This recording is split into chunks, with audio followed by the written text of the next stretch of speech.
Ah, yung report ko po is about siya sa bakit nga ba yung equipment layout is important. So, kami nga po pala yung group 10.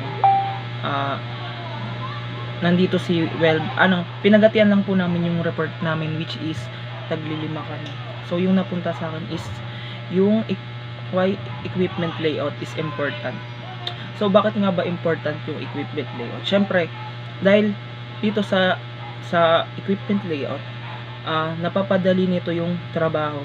Then, nadadagdagan ng dami ng output o yung produktong nililikha ng isang schedule.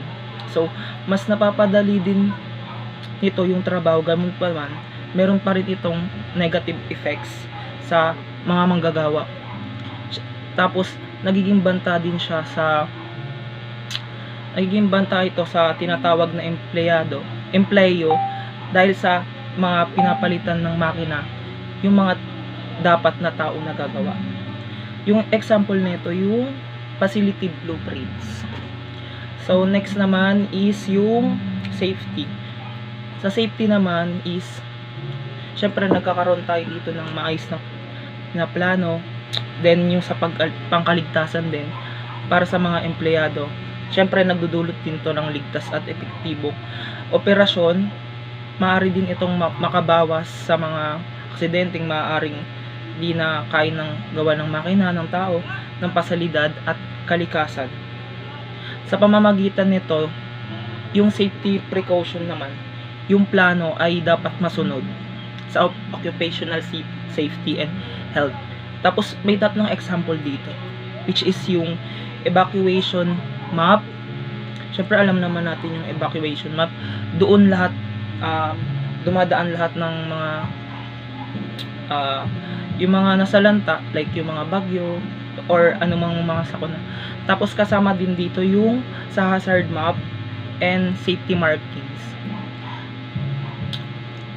So yung next naman is comfort. Sa comfort naman is dito yung mga komportabling working station o lugar na pinagtatrabahuan ng mga makakatulong upang maibsan yung dulot ng stress at iba pang nagdudulot ng pagbaba ng moral ng empleyado sa isang factor na kino-consider natin sa isang buong production. Example nito yung sa proper ventilation and install exhaust fan. So next is ang next natin is compliance. So sa compliance naman is sa industriya, lalo na sa mga manufacturing company, mahalaga din yung pagkakaroon ng planado at spesipikong layout para sa mga equipment para masunod din natin yung occupational safety health na tinatawag or inimatado ng batas. So yung example nito is yung occupational safety and health standard. Lastly is yung flexibility.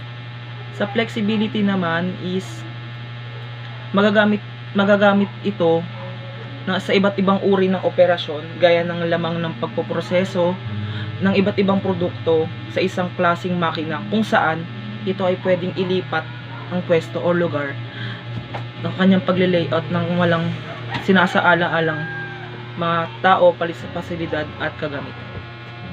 Yun lang po. Thank you.